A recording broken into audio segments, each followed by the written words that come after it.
2 ആഴ്ച കൂടുമ്പം കുമ്പസാരിക്കും. അപ്പോഴത്തേക്കും എനിക്ക് ടെൻഷനാണ്. എന്നാന്ന് വെച്ചാൽ ഞാൻ എന്തെങ്കിലും പറഞ്ഞോ, കുറ്റം പറയുക, മറ്റുള്ളവരെ കൂടി ദുഷിച്ച് കേൾക്കുക. എൻ്റെ വർത്തമാനത്തിന് മിതത്വം വന്നു. പ്രാർത്ഥിക്കുമെങ്കിലും എനിക്ക് ഒത്തിരി ആത്മീയമായിട്ട് ഉയരാൻ പറ്റുന്നുണ്ട്. അച്ഛൻ വിലാപങ്ങളുടെ പുസ്തകം അതിൻ്റെ ഇത് പറഞ്ഞ് അതൊക്കെ ഞാൻ ചെയ്യും. അങ്ങനെ കുറേ കാര്യങ്ങൾ ഞാൻ ഇരിക്കുന്നത്. എന്നെക്കൊണ്ടാവുന്ന അത്രയും കാലം ഞാൻ ഇവിടെ വന്ന് ഉടമ്പടി പുതുക്കാൻ തന്നെയാണ് ഇരിക്കുന്നത്. എന്നെക്കൊണ്ടാവുന്നത് പോലെ ഞാൻ മറ്റുള്ളവർക്ക് അമ്മയെ പകർന്നു കൊടുക്കാനും സാധിക്കുമെന്ന് വിചാരിക്കുന്നു. യേശുവേ സ്തോത്രം, യേശുവേ നന്ദി. പരിശുദ്ധാത്മാവേ സ്തോത്രം, പരിശുദ്ധാത്മാവേ നന്ദി. പിതാവേ സ്തോത്രം, പിതാവേ നന്ദി. പരിശുദ്ധ പരമൻ ദിവ്യാരണത്തിന് എന്നേരും ആരാധനയും സ്തുതിയും. എൻ്റെ പേര്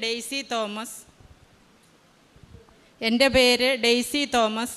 ഞാൻ കാഞ്ഞിരപ്പള്ളി രൂപത പഴയടം സെൻറ്റ് മൈക്കിൾസ് ചർച്ച് ഇടവകയിൽ നിന്നും വരുന്നു. ഞാൻ 9/3/2022 ഉടമ്പടി എടുത്തത്. ഞാൻ കോവിഡിൻ്റെ സമയത്ത് ഞാൻ പള്ളിയിൽ പോകാൻ പറ്റാത്ത കാരണം കുർബാന ഞാൻ TV-യിൽ കാണുമായിരുന്നു. അപ്പോൾ കുർബാന കഴിഞ്ഞ് ഫ്രൈഡേ അച്ഛൻ്റെ ഒരു ചെറിയ ശുശ്രൂഷ കാണിക്കുമായിരുന്നു. അത് ഞാൻ കാണാൻ തുടങ്ങി. അപ്പോൾ ഞാൻ പ്രാർത്ഥിക്കും എല്ലാ കാര്യവും. അപ്പോൾ എൻ്റെ വീട്ടിലെ സ്ഥലം വിൽക്കാനുള്ള പ്രശ്നങ്ങളൊക്കെ അതൊക്കെ ഞാൻ കരഞ്ഞു പ്രാർത്ഥിച്ചു. അവരും ഉടമ്പടി എടുക്കുന്നുണ്ടായിരുന്നു. എനിക്ക് ആ സമയത്തൊന്നും ബസ്സേ വരാനൊന്നും പറ്റില്ലായിരുന്നു. അപ്പോൾ അവർ പോകുമ്പോൾ എനിക്ക് ഇവിടെ വരണമെന്ന് ആഗ്രഹം ഉണ്ടായിരുന്നു. അവർ സാക്ഷ്യം പറയാനായിട്ട് പോയപ്പോഴാണ് ഞാനിവിടെ ആദ്യം വന്ന് ഞാൻ ഇവിടെ പ്രാർത്ഥിച്ചു. എന്നിട്ട് ഞാൻ അമ്മയോട് പറഞ്ഞു, എൻ്റെ മകന് സ്വീഡനിലാണ്, അവന് ജോലി കിട്ടുമ്പോൾ ഞാനിവിടെ വന്ന് സാക്ഷ്യം പറഞ്ഞോളാമെന്ന്. അപ്പോൾ ഇവിടെ പ്രൊസഷൻ പോവുകയായിരുന്നു മാതാവിൻ്റെ രൂപം എടുത്തോണ്ട്. എനിക്കത് കണ്ടപ്പോൾ എനിക്കും ആ കൂട്ടത്തിൽ കൂടണമെന്നുണ്ടായിരുന്നു. അപ്പം ഞാനിങ്ങനെ ചോദിച്ചപ്പം എല്ലാവരും പറഞ്ഞു, ഉടമ്പടി എടുത്തവരാ അങ്ങനെ പോകുന്നത്, അല്ലാതെ ഒന്നും പോകാൻ പറ്റില്ലെന്ന്. എന്നിട്ട് ഞാനപ്പോൾ എൻ്റെ ഹസ്ബൻഡിനോട് ചോദിച്ചു, ഞാൻ ഇനി വന്നാൽ എനിക്ക് ഉടമ്പടി എടുക്കാൻ എന്നെ കൊണ്ടുവരാവോ? അപ്പോൾ പറഞ്ഞു കൊണ്ടുവരാമെന്ന് പറഞ്ഞു. അങ്ങനെ ഞാൻ തിരിച്ചു പോയി. അപ്പോൾ അതിനു മുന്നേ സ്വീഡനിൽ പോകാൻ നേരത്തെ കോവിഡിൻ്റെ പീക്ക് ടൈമിലാവാൻ പോയത്. അപ്പം പോയപ്പം ബ്ലഡ് ടെസ്റ്റ്, കോവിഡിൻ്റെ ടെസ്റ്റ് എടുത്തു കോട്ടയത്ത് ഒരിടത്ത്. അപ്പോൾ പോകാൻ 24 മണിക്കൂറേ ഉള്ളൂ ഫ്ലൈറ്റിന്. അപ്പോൾ ഇവൻ്റെ ടെസ്റ്റ് മാത്രം വരുന്നില്ല. അപ്പോൾ ഞാൻ പ്രാർത്ഥിച്ച, അമ്മേ ഇവൻ്റെ ടെസ്റ്റിൻ്റെ റിസൾട്ട് നന്നായി വന്നാൽ ഞാൻ ഉടമ്പടി പ്രാർത്ഥിച്ചോളാം, സാക്ഷ്യം പറയാം. അങ്ങനെ ആദ്യത്തെ അതാണ്. അപ്പം അവന് കുറച്ച് കഴിഞ്ഞപ്പോഴത്തേക്ക് അവൻ്റെ റിസൾട്ട് വന്നു, അവന് കുഴപ്പമൊന്നുമില്ല. അങ്ങനെ അവൻ കയറിപ്പോയി. ഇനി ഞാൻ അവൻ്റെ കാര്യമാണ് പറയാൻ പോകുന്നത്. അവനവിടെ ചെന്നു കോവിഡിൻ്റെ ടൈമാണ്. പാർട്ട് ടൈം ജോലിയൊന്നും കിട്ടുന്നില്ല. ടീച്ചേഴ്സൊക്കെ മാറി വരുന്നു. TCS എഴുതിയിട്ട് ഓരോ പ്രാവശ്യവും കറക്റ്റ് ചെയ്യുമെന്ന് പറഞ്ഞ് ടീച്ചേഴ്സ് മാറുന്നു, ജോലി കിട്ടുന്നില്ല. അവനങ്ങനെ ഒത്തിരി വിഷമമാണ്. ഞാനിവിടെ ഉടമ്പടി എടുത്തു, ഒന്ന് റിന്യൂ ചെയ്തു, പിന്നെ തിരിച്ചു പോയി വീണ്ടും പ്രാർത്ഥിച്ചപ്പം ഞാൻ ഇങ്ങനെ ഓരോ സാക്ഷ്യങ്ങൾ കാണുമ്പോൾ ഓർക്കും, അമ്മയെ കാണാൻ പറ്റുന്നു, അപ്പം അങ്ങനെ പലതും പറ്റുന്നു, എനിക്കൊന്നും സാധിക്കുന്നില്ല. അങ്ങനെയൊക്കെ പ്രാർത്ഥിച്ചു. ആദ്യം ഞാനിതൊരു ക്രിയ പോക്കിയാണ് ചെയ്തത്. അത് കഴിഞ്ഞ് പിന്നെ അച്ഛൻ്റെ ധ്യാനം കൊടുപ്പോൾ അച്ഛൻ പറഞ്ഞു വെളുപ്പിനെ എഴുന്നേറ്റ്. അപ്പം ഞാൻ 5:30 4-നാക്കി. 4-ന് എഴുന്നേറ്റിരുന്ന് എൻ്റെ കാര്യങ്ങളെല്ലാം ചെയ്ത് ഞാൻ ഉടമ്പടി പ്രഭാതത്തിലുള്ള പ്രാർത്ഥന ചെല്ലും. അത് കഴിഞ്ഞ് മറിയത്തിൻ്റെ സ്തോത്രഗീതം വായിക്കും. പിന്നെ ഫുള്ള് കൊന്ത മുഴുവൻ ചെല്ലും. വീണ്ടും ഞാൻ എൻ്റെ മകൻ കിടന്ന ഞങ്ങളുടെ എല്ലാ മുറികളിലും പോയിരുന്ന് കൊന്ത ചെല്ലാൻ തുടങ്ങി. അത് കഴിഞ്ഞ് ഹസ്ബൻഡിനോട് ചോദിച്ചു. അങ്ങനെ ഡെയിലി പള്ളിയിൽ പോകാൻ തുടങ്ങി. അങ്ങനെയെല്ലാം പോയി. പിന്നെ ഇവിടെ ഉടമ്പടി പുതുക്കാൻ വീണ്ടും വന്നപ്പം ഞാൻ എൻ്റെ അനിയത്തിയോട് പറഞ്ഞു, എല്ലാവർക്കും ഓരോരോ അനുഗ്രഹം കിട്ടുന്നു, എനിക്കൊന്നും ആയില്ലല്ലോ. വീണ്ടും ഞാനിങ്ങനെ അവിടെ പോയി ഒരു ദിവസം രാത്രി കിടന്നപ്പം ഇങ്ങനെ മാതാവ് എനിക്ക് കാണിച്ചു. അന്ന് ഇതൊന്നും എനിക്കറിയത്തില്ല. ഈ ക്രൗഡിനിടയ്ക്കൂടെ ഒരു പ്രായമായ സ്ത്രീ ഇങ്ങനെ വരുക. അപ്പോൾ എൻ്റെ അടുത്തേക്ക് വരുമ്പോൾ എനിക്ക് ഭയങ്കര പേടി തോന്നുക. ഞാൻ പുറകിലേക്ക് മാറുക. അപ്പം വീണ്ടും അടുത്തോട്ട് വരിക. അപ്പോൾ അങ്ങനെ വന്നപ്പോഴത്തേക്കും മാതാവ് എന്നോട് പറഞ്ഞു, ഉടമ്പടിയൊക്കെ എടുത്തതല്ലേ എന്ന് പറഞ്ഞു. മാതാവാണെന്നൊന്നും എനിക്കറിയത്തില്ല, ആരോ ആണെന്ന് പറഞ്ഞു.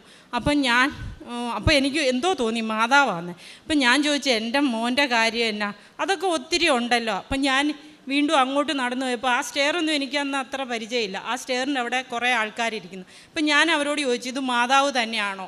അത് മാതാവ് തന്നെയാണെന്ന് അവർ തലയാട്ടി. വീണ്ടും ഞാൻ വീട്ടിൽ പോയി അങ്ങനെ പ്രാർത്ഥിച്ചു. അപ്പോൾ അവനെ ഒരു ഇൻ്റർവ്യൂവിന് വിളിക്കാൻ തുടങ്ങി.